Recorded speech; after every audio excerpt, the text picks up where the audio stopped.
ഷീബയുടെയും ഉണ്ണിത്താൻ സാറിന്റെയും കൃതികൾക്ക് കഴിയട്ടെ എന്ന് ഞാൻ ആശംസിക്കുന്നു. നിലാവൈന്യത എന്ന വളരെ കൃത്യമായ കവിതാ സമാഹാരം നിരൂപണാവലോകനം ചെയ്യുന്നത് ശ്രീ അജിത് കുമാർ KP ആണ്. അദ്ദേഹം എറണാകുളം പബ്ലിക് ലൈബ്രറിയുടെ സെക്രട്ടറിയായി സുദീർഘമായ സേവനം നടത്തുന്നു.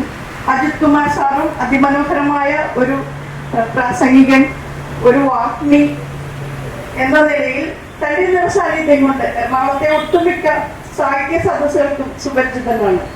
നിലാവ് കഴിഞ്ഞിടത്തെ നിലാപൂക്കളുമായി വാക്കുകൾ പൂത്ത് നിറയട്ടെ എന്ന ആശംസകളോടെ ശ്രീ അജിത് സാറിനെ വേദിയിലേക്ക് സ്നേഹപൂർവ്വം ക്ഷണിക്കുന്നു.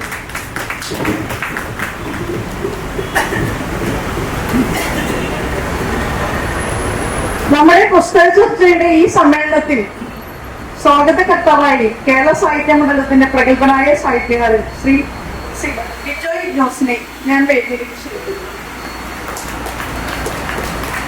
ഇതിന്റെ ആശംസ നടത്താൻ വേണ്ടി ശ്രീമതി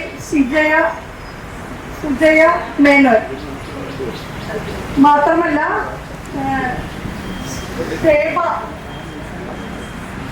MS, അവരെ രണ്ടുപേരെയും കൂടി ഞാൻ ഈ സ്റ്റേജിലേക്ക് സ്വാഗതം ചെയ്യുന്നു. ഷേബ ഒരു കവിയാണ്. ഈയിടെ ഇറാനി ക്ലബിന്റെ ഓൾ കേരള കവിതാ മത്സരത്തിൽ 1ാം സമ്മാനം നേടിയ കവിയാണ്.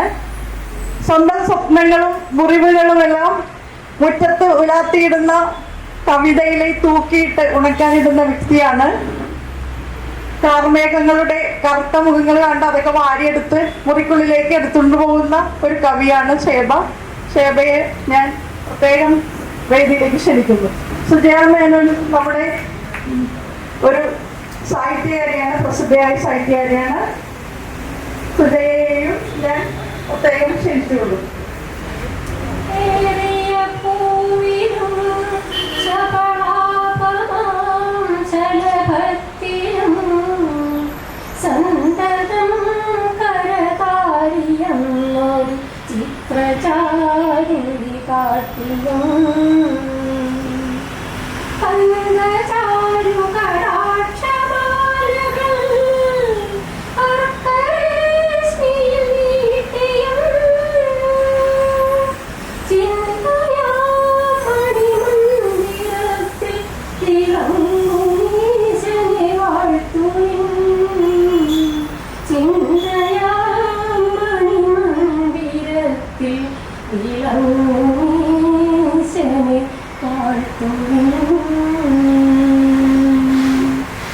നിലാവിന്റെ കെമിസ്ട്രി എന്ന കഥാസമാഹാരവും സാഹിത്യ മണ്ഡലത്തിന്റെ ജോയിന്റ് സെക്രട്ടറി, തൃക്കാക്കര സാംസ്കാരിക കേന്ദ്രത്തിന്റെ സാംസ്കാരിക സെക്രട്ടറി എന്നീ നിലകളിൽ സംഘടനകളിൽ പ്രവർത്തിക്കുന്ന കവി, കഥാകാരി ഒക്കെയായ ഹേമാട്ടി തൃക്കാക്കരയുടെ നിലാവ് ഒഴിഞ്ഞിടം അത് ഇതേ വേദിയിൽ തന്നെയാണ് പ്രകാശനം ചെയ്യപ്പെട്ടത്. എന്നീ 2 പുസ്തകങ്ങളാണ് ഇന്നിവിടെ അവലോകനത്തിന് വിധേയമാക്കുന്നത്. ഉണ്ണിത്താൻ സാറിന് നമുക്കറിയാം, വലിയ ക്യാൻവാസിൽ കഥകൾ വിരിയിക്കുവാൻ താല്പര്യപ്പെടുന്ന ആളാണ്. കേമയാകട്ടെ ഒറ്റപ്പെടുന്നവരുടെ, ഒടിയിലെത്തുന്നവരുടെ, പരാജിതൻ്റെ, പ്രണയഭംഗം വന്നവൻ്റെയൊക്കെ പാട്ടുകൾ എഴുതുന്നയാളാണ്. നമ്മുടെ VM ഗിരിജ പറഞ്ഞത് വെച്ച് വിഷാദം പുരണ്ട ഏകാന്തതയെ പ്രസാദവും കാത്തിരിപ്പും നിറഞ്ഞ അത്ഭുതം കൊണ്ട് തിളക്കിയെടുക്കുന്നവയാണ് ഹേമയുടെ കവിതകൾ എന്നാണ് VM ഗിരിജ അഭിപ്രായപ്പെട്ടത്. ഈ പുസ്തകങ്ങളെപ്പറ്റി ഇവിടെ വിശദമായ അവലോകനം നടക്കുന്നതിന് അതിലേക്ക് കൂടുതൽ കടക്കുന്നില്ല. നമ്മുടെ ഇന്നത്തെ ഈ ചടങ്ങിൻ്റെ അധ്യക്ഷൻ കേരള സാഹിത്യ മണ്ഡലത്തിൻ്റെ പ്രസിഡന്റ് ശ്രീ K. ഉണ്ണിത്താനാണ്. ഉണ്ണിത്താൻ സാറിനെ ഹൃദയപൂർവ്വം ഈ വേദിയിലേക്ക് സ്വാഗതം ചെയ്തുകൊള്ളുന്നു. ലീല, നളിനി, സാവിത്രി എന്നുള്ള കഥാപാത്രങ്ങളെ, ആശാന്റെ കഥാപാത്രങ്ങളെ, ദുഷ്കരമായ കഥാപാത്രങ്ങളെ നൃത്തരൂപത്തിൽ കലാമണ്ഡലം സുഗന്ധി അവതരിപ്പിച്ച് അത് ചങ്ങുപുഴ പാർക്കിൽ അവതരിപ്പിച്ചു.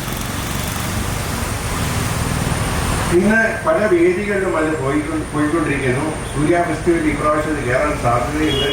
ഇപ്രാവശ്യം കയറിയില്ലെങ്കിൽ അടുത്ത പ്രാവശ്യം വെയിറ്റിംഗ് ലിസ്റ്റ് വരികയാണെങ്കിൽ എന്തെങ്കിലും കാരണവശാൽ വരികയാണെങ്കിൽ അടുത്ത പ്രാവശ്യം അവർ തീർച്ചയായിട്ടും അവരുടെ വീഡിയോ കൊണ്ടുപോയിട്ടുണ്ട്. അങ്ങനെ ഉജ്ജ്വലമായ പരിപാടികൾ ചെയ്യുന്ന ഒരു സാഹിത്യ കൂട്ടായ്മയായിട്ട് ഇത് മാറിയിരിക്കുകയാണ്.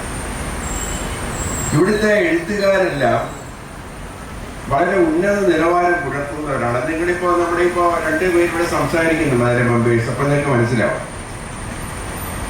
അപ്പൊ അതിന്റെ കൂടെ ഒരു ബോർഡിൽ അതിന്റെ അധ്യക്ഷനായിട്ടിരിക്കുക, അതിന്റെ പ്രസിഡന്റായിരിക്കുക എന്നുള്ളത് ഇത്തിരി ദുഷ്കരമാണ്. നമ്മുടെ പ്രായമൊക്കെ നോക്കുമ്പോൾ ഇവരോടൊപ്പം തന്നെ സാഹിത്യ പുതുകിയായി ഉയർന്നു വരിക എന്ന് പറയുന്നത് ഇത്തിരി ദുഷ്കരമാണ്. അപ്പോൾ അത്ര പുതിയ സാഹിത്യവുമായിട്ട് ഇടപഴകിക്കൊണ്ടു പോകുന്ന, എന്നാൽ പഴയ സാഹിത്യം നല്ലവണ്ണം ചർവിതമാക്കിയിട്ടുള്ള ഒരു കൂട്ടായ്മയാണ്. നിങ്ങൾക്കറിയാം, ഇവിടെ എല്ലാ ആഴ്ചയിലും ദേശീയ ക്ലബ്ബ് ഈ പേര് വയ്ക്കാതെ കഥ ഇടാനായിട്ട്, കവിത ഇടാനായിട്ട് ഒരു വേദി, ആ വേദിയിലെ ചർച്ചയാണ്, മൊബൈൽ കൂടിയാണ് ചർച്ച. ഇന്ന് ഞാൻ എഴുതിക്കൊണ്ടിരിക്കുന്ന പല എഴുത്തുകാരും എത്ര കാലങ്ങൾക്കപ്പുറം എഴുത്തു പോയി എന്ന് പറയാൻ കഴിയാത്ത രീതിയിൽ എഴുത്ത് വളരെ നല്ല മേഖലയിലേക്ക് കിടന്നിരിക്കുന്നു. അവർ തന്നെ അറിയുന്നില്ല. അവരുടെ എൻ്റെ കഥകൾ പ്രസിദ്ധീകരിക്കാറുണ്ട്, ഇഷ്ടംപോലെ വിമർശിക്കാറുണ്ട്. പക്ഷെ ആ വിമർശനം എനിക്ക് എഴുതുന്ന ഉത്തേജനമാണ്. ആ രീതിയിൽ പറയുകയാണെങ്കിൽ ഈ സാഹിത്യമണ്ഡലം വളരെ ഉജ്ജ്വലമായ ഒരു പ്രകടനം കാഴ്ചവെച്ചുകൊണ്ടിരിക്കുകയാണ്. ഇതിൻ്റെ കൂട്ടാളികളായിട്ട് നിൽക്കുന്ന നിങ്ങളെല്ലാവർക്കും എനിക്ക് വേണ്ടി നമസ്കാരമുണ്ട്. ഞാനിതിനകത്ത് വെറും ഒരു അധ്യക്ഷൻ പ്രസിഡന്റ് മാത്രമാണ്. പക്ഷേ ഇത് കൊണ്ടുപോകുന്ന ഈ കൂട്ടായ്മ, സെക്രട്ടറി, ജോയിന്റ് സെക്രട്ടറി, അതുപോലെ തന്നെ മറ്റ് കമ്മിറ്റി അംഗങ്ങൾ, അവരുടെ മീറ്റിങ്ങുകളുടെ അവർ പറയുന്ന അഭിപ്രായങ്ങൾ, ഇങ്ങനെയുള്ള നല്ല പരിപാടികൾ നമ്മൾ ചെയ്തുകൊണ്ടിരിക്കുകയാണ്. 29-ാം തീയതി ചങ്ങമ്പുഴ പാർക്കിൽ അജിത് കുമാറാണ് സംസാരിക്കുന്നത്. നളചരിതം ഒരു വേറിട്ട കാഴ്ച എന്നുള്ളൊരു പരിപാടി, അതിൻ്റെ കാണാപ്പുറങ്ങൾ, നളചരിതം കഥകളുടെ കാണാപ്പുറങ്ങൾ, അതാണ് നമ്മുടെ പ്രോഗ്രാം വെച്ചിരിക്കുന്നത്. അതിനുവേണ്ടി നമ്മുടെ കോട്ടയ്ക്കൽ മധുവിൻ്റെ കഥകളിൽ പദങ്ങളുണ്ട്. ഇത് വയ്ക്കാൻ കാര്യമെന്ന് വെച്ച് കഴിഞ്ഞാൽ പാരമ്പര്യക്കാരുടെ ലേഖനത്തിൽ പറഞ്ഞ ലോകത്തിലെ ഏറ്റവും വലിയ തിയേറ്റർ എന്ന് പറയുന്നത് ഗ്രീക്ക് തിയേറ്റർ, ഷേക്സ്പിയർ തിയേറ്ററിനെയൊക്കെ പുറകിലാക്കിക്കൊണ്ടിരിക്കുക. അദ്ദേഹത്തിൻ്റെ വാക്കുകൾ നമുക്ക് തള്ളിക്കളയാൻ പറ്റില്ല. എന്നാൽ പ്രചോദനം എന്ന് പറഞ്ഞ ഈ അദ്ദേഹത്തിൻ്റെ ഒരു കവിതയെപ്പറ്റി അദ്ദേഹം 4 മണിക്കൂർ ചങ്ങമ്പുഴ പാർട്ടി സംസാരിച്ച ആളാണ്. അതിൽ വേദം വന്നു, ഉപനിഷത്ത് വന്നു, ഗീത വന്നു, ഖുർആൻ വന്നു, ഇങ്ങനെ 4 മണിക്കൂർ. ഇപ്പം അദ്ദേഹം സംസാരിക്കാൻ പോകുന്ന ചില പ്രശ്നങ്ങളുണ്ടായ കാരണം ഉജ്ജ്വലമായ പ്രഭാഷണമാണ് അദ്ദേഹത്തിന്. അതിൽ നിന്നുള്ള ആ ഒരു ഇത് വെച്ചിട്ടാണ് നമ്മളിപ്പോൾ ഈ ചർച്ച വെച്ചിരിക്കുന്നത്. അപ്പോൾ അതാണ് നമ്മുടെ ഈ 29 നിങ്ങളെല്ലാം വരണം, കേൾക്കണം. അജിത്തിൻ്റെ പ്രഭാഷണം അറിയാമല്ലോ ഇത്രമാത്രം ഉജ്ജ്വലമാണെന്ന്. അപ്പോൾ എല്ലാവരും വരണം. ഈ പരിപാടി വിജയിപ്പിച്ച നിങ്ങളെല്ലാവർക്കും ഒരിക്കൽ നന്ദി പറഞ്ഞുകൊണ്ട് ഒരു വലിയ നമസ്കാരവും പറഞ്ഞുകൊണ്ട് നിർത്തുന്നു. നന്ദി, നമസ്കാരം. സാഹിത്യമണ്ഡലം ഞങ്ങൾ വളരെ ഗൗരവത്തോടെ കൊണ്ട് നടക്കുന്ന ഒരു കേരള സാഹിത്യ മണ്ഡലമാണ് ഇത് എന്നൊക്കെ പറഞ്ഞപ്പം എനിക്ക് അദ്ദേഹത്തിൻ്റെ ക്ഷണം ഒട്ടും നിരസിക്കാൻ പറ്റിയില്ല. വളരെ വലിയൊരു അഭിമാനത്തിൻ്റെ കാര്യമായിട്ടും എനിക്ക് തോന്നി. അതുകൊണ്ട് തന്നെയാണ് ഇത്രയും വളരെ ദൂരത്ത് നിന്ന് അദ്ദേഹം പറഞ്ഞതുപോലെ 7:30 മണിക്ക് എനിക്ക് പുറപ്പെടേണ്ടി വന്നു ഇരിഞ്ഞാലക്കുടയിൽ നിന്നും. ഞാൻ വരാൻ അത്ര ഉത്സാഹത്തോടെ വരാൻ ഞാൻ മുൻപെട്ടത്. അത് യാതൊരു കവിതയോ അങ്ങനത്തെ ഒന്നുമില്ല. വളരെ ഗദ്യം ആയിട്ടുള്ള വളരെ ഡൗൺ ടു എർത്ത് എന്ന് പറയാവുന്ന ഒരു വാക്കാണ് കെമിസ്ട്രി. ഇത് രണ്ടും കൂടെ എങ്ങനെ യോജിച്ചു പോകുമെന്ന് നമുക്ക് ആദ്യം തോന്നും. അതെനിക്ക് തോന്നി. പിന്നീട് എനിക്ക് മനസ്സിലായി, കെമിസ്ട്രി എന്ന് പറയുമ്പോൾ അതൊരു രസതന്ത്രമാണെങ്കിലും രസതന്ത്രമാണ്. അതിൻ്റെ ഒരു തന്ത്രം ആവിഷ്കരിക്കലാണ്. ഒരു രസായനമാണ്. 2 രസങ്ങൾ അല്ലെങ്കിൽ അതിലധികം രസങ്ങൾ തമ്മിൽ കൂടിച്ചേരുന്നതിൻ്റെ ഒരു പ്രത്യേക തന്ത്രമാണ് രസതന്ത്രം. അപ്പോൾ ഈ നിലാവിൻ്റെ രസതന്ത്രം എന്ന് പറയുമ്പോൾ പ്രകൃതിയിൽ നോക്കിയാലും ജീവജാലങ്ങളിൽ നോക്കിയാലും നമുക്ക് കാണാം ഒരു പ്രത്യേക കെമിസ്ട്രി ഉണ്ടായിരുന്നു. പ്രതിരോധത്തിൻ്റെ കെമിസ്ട്രിയാണ് സാധാരണയായിട്ടും സസ്യങ്ങളിൽ നമ്മൾ കാണുന്നത്. ഇപ്പോൾ തെങ്ങാണെങ്കിലും തൻ്റെ ഫലങ്ങൾ മറ്റുള്ളവരിൽ നിന്നും പ്രൊട്ടക്റ്റ് ചെയ്യാൻ വേണ്ടി എത്രയോ ഉയരങ്ങളിലേക്ക് കൊണ്ടുപോയി വെച്ചിരിക്കുന്നു നാളികേരം. അത്ര പെട്ടെന്നൊന്നും ആർക്കും അത് തട്ടിപ്പറിച്ചു കൊണ്ടുപോകാൻ സാധിക്കില്ല. അത്ര ഉയരങ്ങളിൽ അത് സംരക്ഷിച്ചു വെച്ചിരിക്കുകയാണ്. ഞാവൽപ്പഴത്തിന്റെ കാര്യം എടുത്തു, എത്ര നല്ലൊരു പഴമാണത്. അതുപോലെ എത്രയോ ഉയരങ്ങളിലാണ് നിൽക്കുന്നത്. അപ്പൊ പെട്ടെന്ന് ആർക്കും അതിനെ അങ്ങനെ അങ്ങോട്ട് അപഹരിച്ചു കൊണ്ടുപോകാൻ സാധിക്കാത്ത വിധത്തിലാണ് സസ്യങ്ങൾ പോലും ഒരു കെമിസ്ട്രി രൂപപ്പെടുത്തിയെടുക്കുന്നത്. പിന്നെ ഈ ക്രീപ്പേഴ്സ്, ഭൂമിയിൽ കൂടെ എഴഞ്ഞ് വളരുന്ന സസ്യങ്ങൾ, മത്ത അല്ലെങ്കിൽ കുമ്പളം, അതൊക്കെ അവരുടെ വലിയ വലിയ ഇലകളിൽ അവരുടെ ഫലങ്ങൾ ഒളിപ്പിച്ചു വെച്ചിരിക്കുകയാണ്. പിന്നെ ചിലതൊക്കെ കയ്പുള്ളതാണ്. താഴെ വളരുന്ന പല പല ഫലങ്ങളും കയ്പത്തെ പോലെയൊക്കെ കയ്പുള്ളതാണ്. പിന്നെ എങ്ങനെ ഇത് മനുഷ്യനെങ്ങനെ ഉപയോഗിക്കുന്നു, മനുഷ്യന് പറ്റുന്ന വിധത്തിലുള്ള ഒരു കെമിസ്ട്രി രൂപപ്പെടുത്തിയെടുക്കുകയാണ് ചെയ്യുന്നത്. അപ്പൊ എവിടെ നോക്കിയാലും ഒരു കെമിസ്ട്രി ഉണ്ട്. അപ്പൊ നിലാവിന്റെ കെമിസ്ട്രി എന്ന് പറയുമ്പോൾ ഇത് ഓർഗാനിക് ആയിട്ടുള്ള ഒരു കെമിസ്ട്രി അല്ല, ഫിസിക്കൽ ആയിട്ടുള്ള ഒരു കെമിസ്ട്രി അല്ല, പക്ഷേ മനുഷ്യന്റെ മനസ്സിന്റെ ഒരു കെമിസ്ട്രിയാണ് ഈ പുസ്തകത്തിൽ കാണുന്നത്. അതായത് ഞാൻ പറയുന്ന കാര്യം അത് അതേ അർത്ഥത്തിൽ, ഞാൻ വിചാരിക്കുന്ന അതേ അർത്ഥത്തിൽ എടുത്താൽ അത് ആ രണ്ട് വ്യക്തികൾ തമ്മിലുള്ള ഒരു കെമിസ്ട്രിയാണ്. ഇപ്പൊ നമുക്ക് കാണാം, ഈ കെമിസ്ട്രിയുടെ പോരായ്മയാണ് മിക്കവാറും നമ്മൾ ഈ സമൂഹത്തിലൊക്കെ കണ്ടുകൊണ്ടിരിക്കുന്നത്. താൻ ഒന്ന് വിചാരിച്ചൊന്ന് പറഞ്ഞു, കേൾക്കുന്ന ആളും അതേ അർത്ഥത്തിൽ തന്നെ അത് സ്വീകരിക്കണം.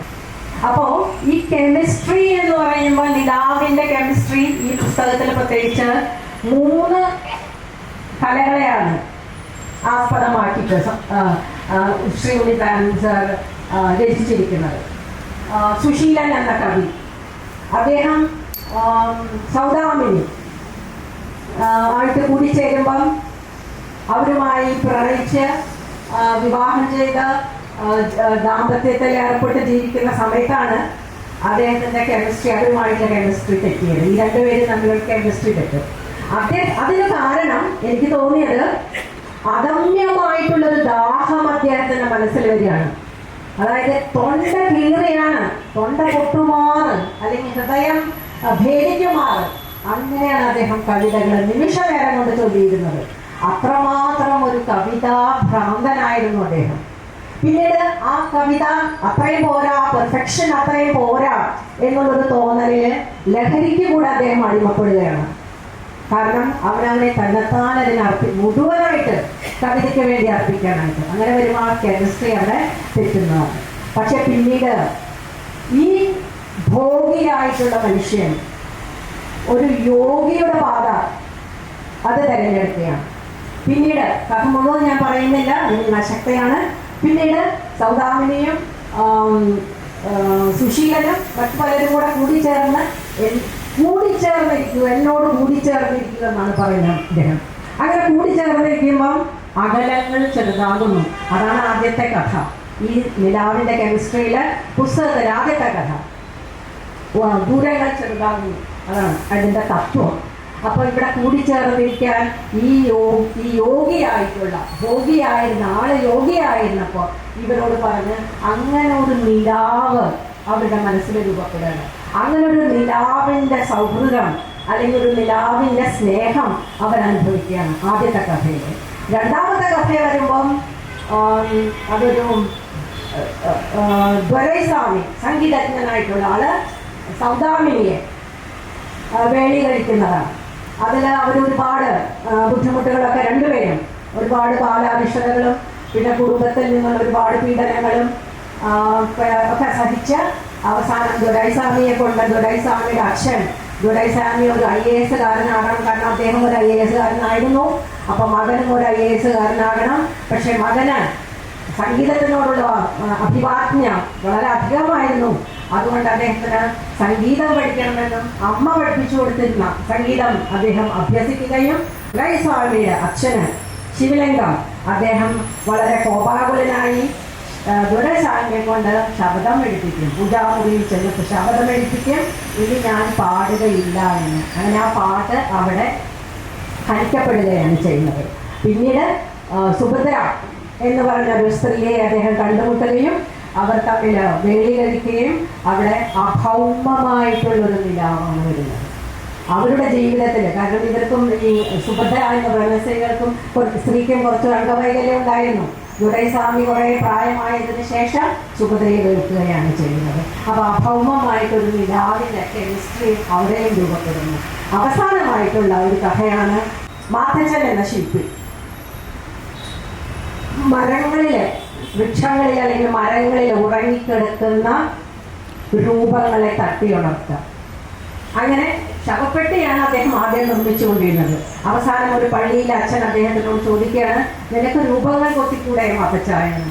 അങ്ങനെ ആ രൂപങ്ങൾ കൊത്താൻ മാത്തച്ഛൻ തുടങ്ങുകയും അവസാനം മാത്തച്ഛന് നോട് പള്ളിയിലെ അച്ഛൻ പറഞ്ഞു, നീ ഒരു പ്രത്യേക രൂപം കൊത്തണമെന്ന്. ഏതാണ് ആ രൂപം എന്ന് വെച്ചാൽ പുരുഷന്മേൽ കിടക്കുന്ന യേശുവിൻ്റെ രൂപം. അപ്പോൾ ഒരു വശത്ത് രണ്ട് വശത്തും കള്ളന്മാരാണ്.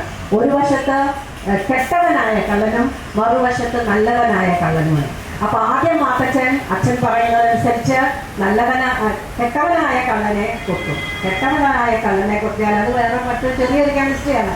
കെട്ടവനായ കള്ളനെ കൊത്തി എന്തെങ്കിലും അപൂർണതയോ തെറ്റുകളോ ഉണ്ടെങ്കിൽ അത് തിരുത്താം നല്ലവനായ കള്ളനെ കൊത്തുമ്പോൾ. അപ്പൊ നല്ലവനായ കള്ളനെ അദ്ദേഹം കൊത്തിയതിന് ശേഷം അച്ഛൻ പറഞ്ഞു, യേശുവിന്റെ രൂപം ഒരു വശം മുഖം, ഒരു വശം കരുണം നിറഞ്ഞതായിരിക്കണം, മറ്റൊരു വശം ശാന്തവുമായിരിക്കണമെന്ന്. പക്ഷേ എന്തെല്ലാം രൂപങ്ങൾ മനസ്സിൽ കൂടി പാഞ്ഞിട്ടും ഇങ്ങനൊരു രൂപം കരുണവും ശാന്തവും ചേർന്ന ഒരു മുഖം മാത്തച്ഛന് കിട്ടിയില്ല. അവസാനം മാത്തച്ഛൻ അതും കിട്ടും. അതും മാത്തച്ഛൻ വരെ ഒരു വെളിപാടാണ് അച്ഛൻ. അദ്ദേഹം ഓർത്ത് കണക്ക് കൂട്ടി കിട്ടിയതല്ല, പക്ഷെ ഒരു വെളിപാടാണ് അച്ഛ എന്ന് പറഞ്ഞ് അദ്ദേഹം അതും കൊത്തി ആ തൻ്റെ സ്വന്തം സൃഷ്ടിയുടെ കാൽക്കൽ മാത്തച്ഛൻ വീണ് കിടക്കുകയാണ്. അപ്പൊ ഇതിലെല്ലാം വീണ് മരിക്കും അദ്ദേഹം. കാരണം അദ്ദേഹം പൂർണ്ണമായിട്ട് ഈ സൃഷ്ടിയുടെ ലോകത്തേക്ക് ചെല്ലും. പിന്നീട് അവിടെ ആ നിലാവിൻ്റെ പൂർണ്ണമായ നിലാവിൻ്റെ കാലത്ത് അദ്ദേഹവും സൃഷ്ടിയുടെ കാൽക്കൽ വീണ് മരിക്കുകയാണ്. അപ്പൊ ഇതിലെല്ലാം കാണുന്ന ഒരു കെമിസ്ട്രി അല്ലെങ്കിൽ ഇതിലെല്ലാം അന്തർലീനമായിട്ടിരിക്കുന്നത് മനുഷ്യനിലുള്ള ഒരു ഡിവൈൻ ഡിസ്കണ്ടന്റ് എന്ന് പറയും. ഒരു ഡിവൈൻ ഡിസ്കണ്ടന്റ്, അതായത് ഒരു ആത്മദാഹം, പൂർണ്ണതയിലേക്ക് എത്തുവാനുള്ള ഒരു ആത്മദാഹമാണ് കാണുന്നത്. അപ്പൊ അതാണ് നിലാവിന്റെ കെമിസ്ട്രിയിലെ ഈ 3 കഥകളിലും കാര്യമായിട്ട് പ്രതിപാദിച്ചിരിക്കുന്നത്. അത് നമ്മൾ അഴിച്ചുവിട്ടാൽ കടിഞ്ഞാണില്ലാതെ എവിടെ വേണമെങ്കിലും നമ്മളെ സ്വർഗത്തിലേക്കാണെങ്കിൽ സ്വർഗത്തിലേക്ക്, നരകത്തിലേക്കാണെങ്കിൽ നരകത്തിലേക്ക്. അപ്പൊ ആ കെമിസ്ട്രി നമ്മൾ ആൾക്കാർ തമ്മിൽ ഒരു സാമൂഹ്യ ജീവി എന്ന നിലയിൽ ആ കെമിസ്ട്രി നമ്മൾ ശരിയാക്കിയെടുത്താൽ നമ്മുടെ ജീവിതം സുഖപൂർണ്ണമാകും എന്നതാണ്. പിന്നെ ഹേമയുടെ പുസ്തകത്തിലേക്ക് വരുമ്പോഴും ഒരു ആധുനികത എന്ന് ഞാൻ ചെയ്യുന്നത്, ആധുനികമായ കാര്യങ്ങളിൽ നമ്മൾ ആലോചിക്കുമ്പോൾ മിക്കവാറും പ്രിസിഷൻ, കറക്റ്റ്നെസ്, ഇതാണ് നമ്മുടെ മനസ്സിൽ വരിക.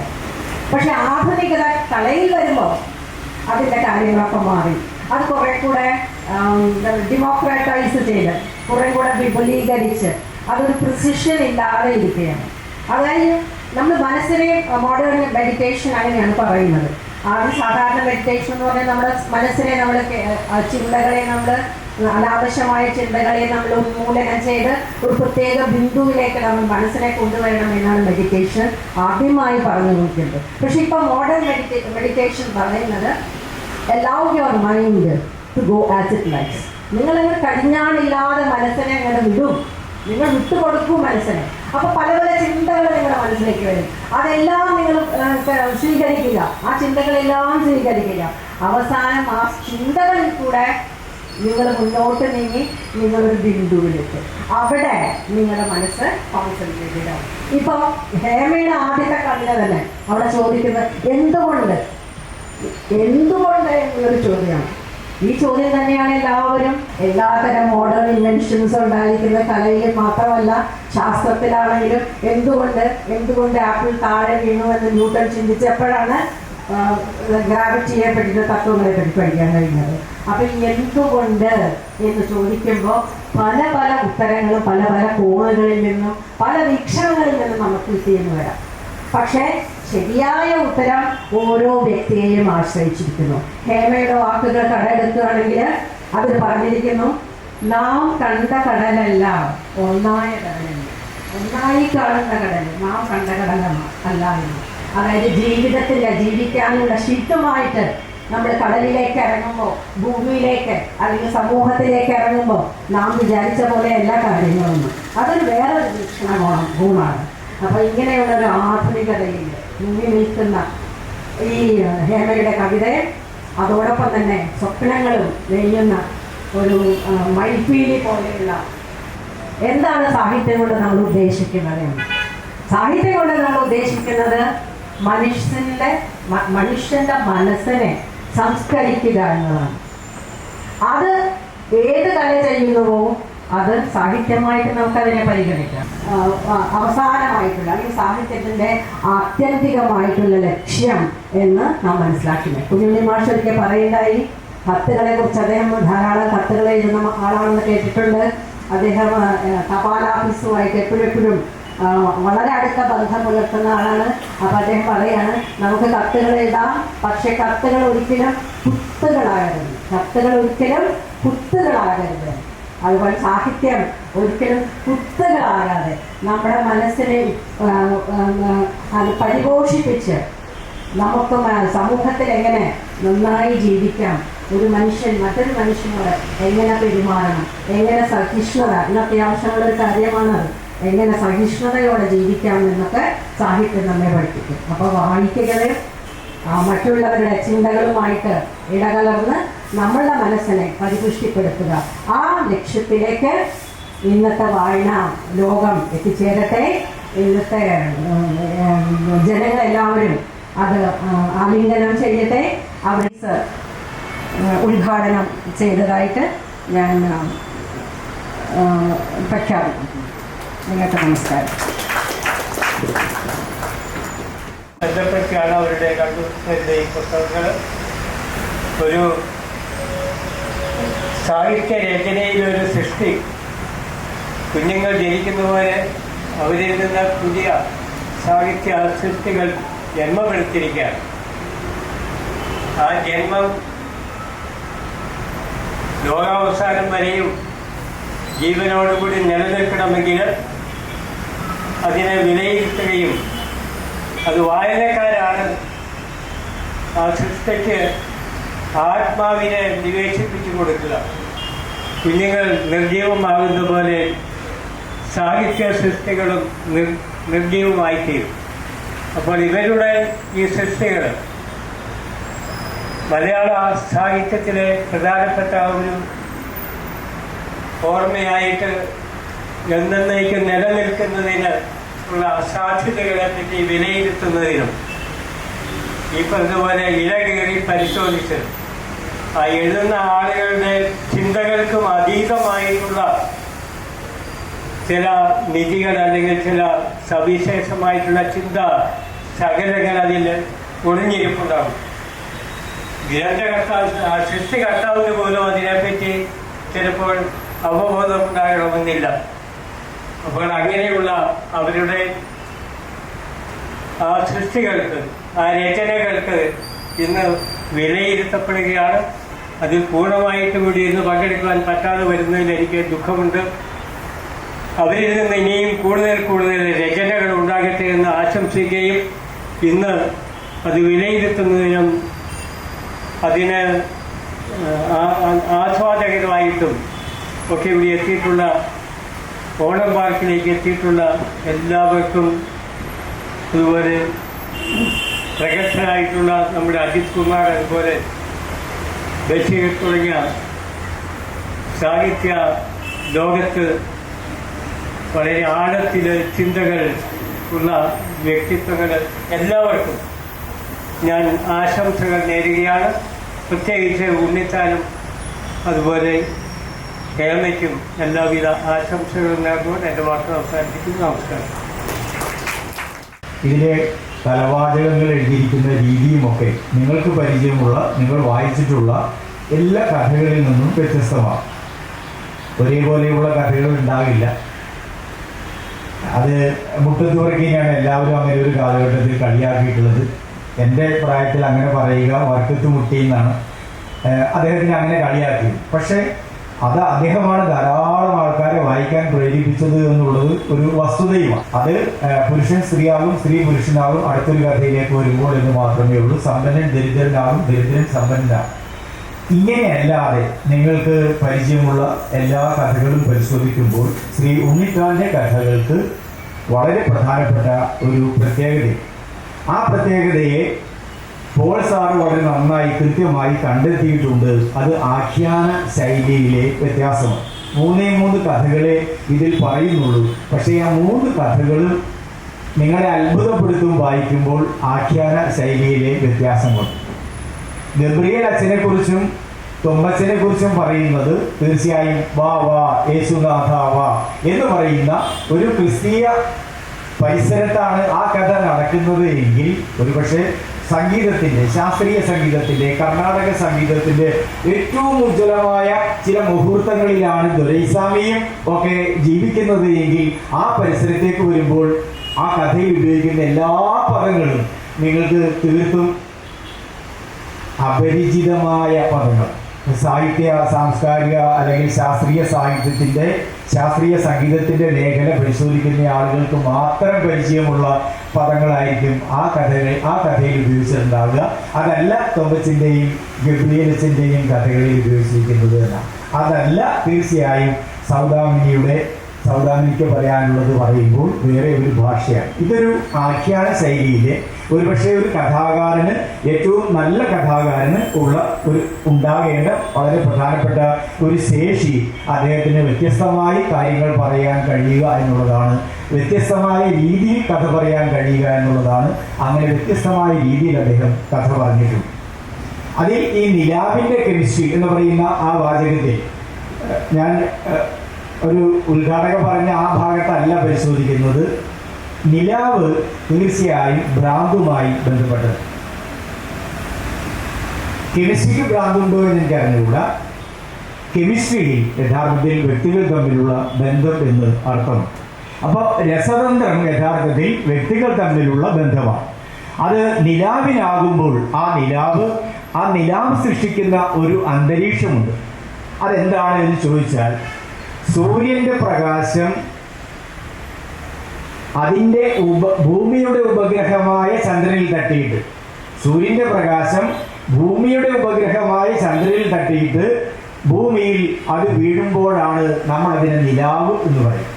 ഇതിലെ ഏറ്റവും പ്രശസ്തയായ ഗായിക ഒരു ചന്ദ്രനായി മാറുകയും സൂര്യനായി പരിശോഭിക്കുന്നത് ദൊരൈസ്വാമി ആകുകയും അതുകൊണ്ട് തന്നെ അവർ ദൊരൈസ്വാമിയെയും ശിവനെയും ഒരേ സമയം പ്രാർത്ഥിക്കുകയും ചെയ്യുന്നു എന്നുള്ളത്. ഇത് നിങ്ങൾ ഇതുവരെ കണ്ട ചെറുകഥകളിൽ, വായിച്ച കഥകളിൽ ഉള്ള ഒരു കാര്യമല്ല. ഒരാള് ഒരു 60-ാമത്തെ വയസ്സിൽ 70 വയസ്സുകാരനായിട്ടുള്ള ആളെ കല്യാണം കഴിക്കും. 60-ാമത്തെ വയസ്സിൽ 70 വയസ്സുള്ള ആളെ കല്യാണം കഴിക്കും. ഒറ്റ ദിവസം അവർ ജീവിക്കുന്നു എന്ന് പറയുന്നത് അതിന് മുമ്പാണ്. പക്ഷേ ഒരു ദിവസം ഒറ്റ ആലിംഗനത്തിൽ അദ്ദേഹം മരിച്ചു വീഴുന്നു. അദ്ദേഹത്തിൻ്റെ കാലത്തിലേക്ക് അവർ വീഴുന്നു എന്നാണ് എങ്കിലും അദ്ദേഹമാണ് മരിക്കുന്നത്.